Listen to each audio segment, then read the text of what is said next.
yung pinipilit po ng mga DDS senador, ano po, yung pinupuwersa na agad-agad na pagboto online ho, mga kababayan, isa pa din ho yan. Para siguraduhin po na 13 pa din sila o majority pa din sila na i-acquit si Sara Duterte sa kanyang impeachment trial ho, mga bossing. Kaya ho yan ganyan eh. Kaya po tingnan nyo yung mga minority, mga kababayan. Hindi ho sila pumayag. No? Napa-walk out na lang po talaga sila, mga boss chief sir. Oh, di ba?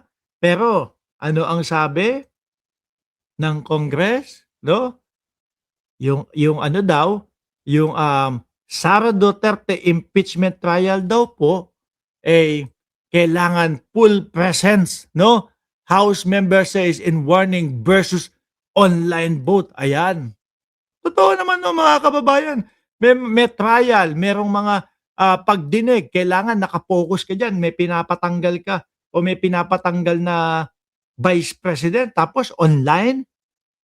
Kailangan 100% yung utak mo naka-focus diyan, no? Ano po ang pagbabanta daw ng, Congress dito sa isinusulong ng majority, mga kababayan?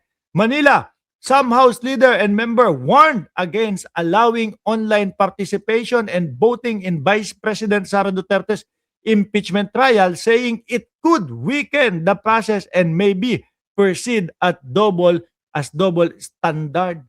Ano po, si Robin Padilla, putik na yan.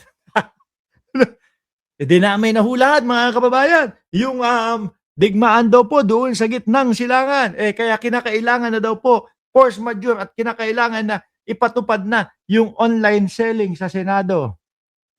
Ay hindi, sorry, mali. Online, hindi, para na lang po kasi silang nag-o-online selling doon sa Senado, mga kababayan. 'Di ba? Nakakatawa na po. Yung mga senador natin, mga bossing, nadadamay yung ibang mga senador na talaga pong mga nagtatrabaho. Sabi dito, no, House Deputy Speaker Representative Jay Conghun, no, said it would set a dangerous precedence, no.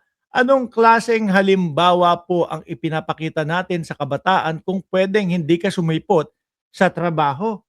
Iniluklok ka bilang senador, tapos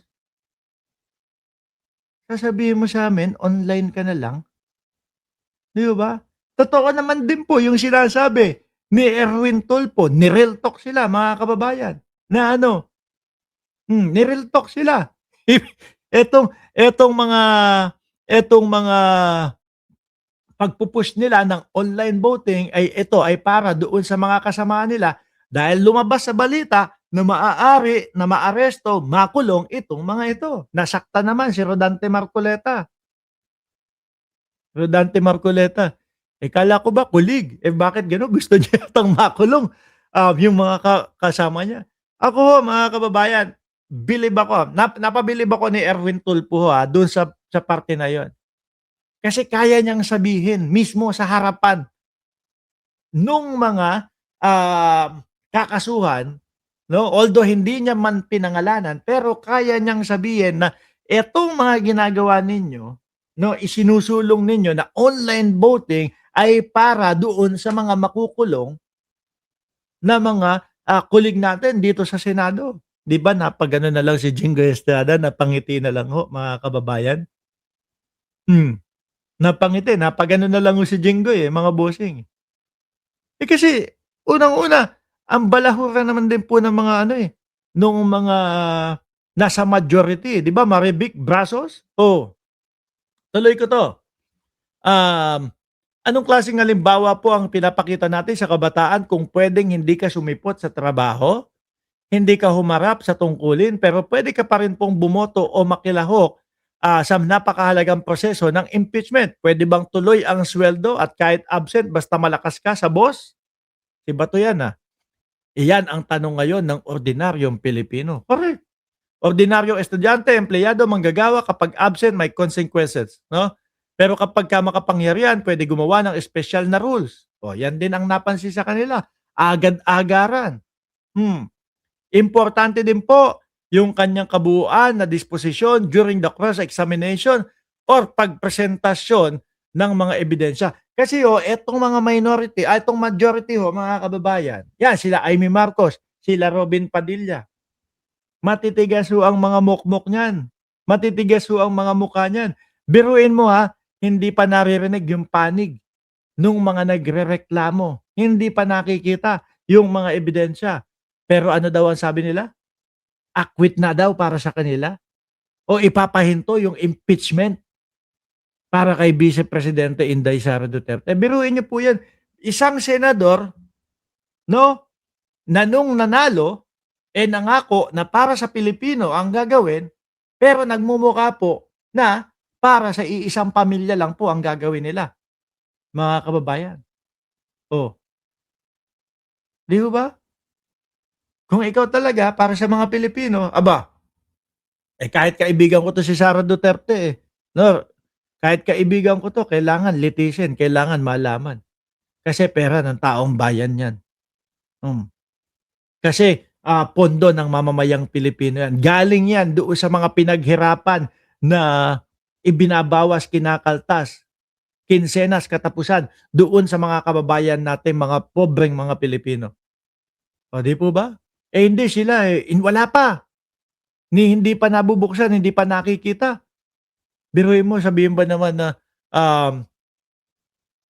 pipigilan? Di po ba? Hindi po ba makapal ang muka ng mga ganong tao? Isinasabi sa ating mga Pilipino. Tayong mga Pilipino, nag-aantay tayo. Ano na ba gagawin dyan? No, ano na ba talaga ang totoong nangyari? Nilustay ba talaga yung pera ng taong bayan? Yun lang naman tayo malaman kung ano ang katotohanan. Di po ba?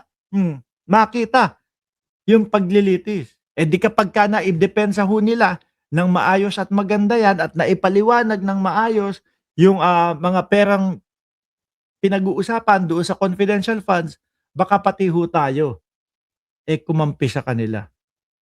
Di ba? Pero sa nakikita ho natin mga kababayan, puro iwas, pagyayabang doon sa mga DDS na ganito, ano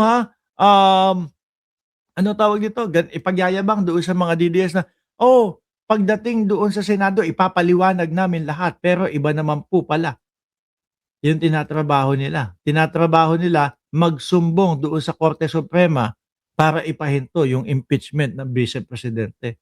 Ano yun? Bopols lang ang maniniwala sa ganun. Tingnan niyo po itong post ni Erwin Tulfo, mga kababayan. Ipinost niya yung isang nagpipintura doon. Ano po? Tama naman ito.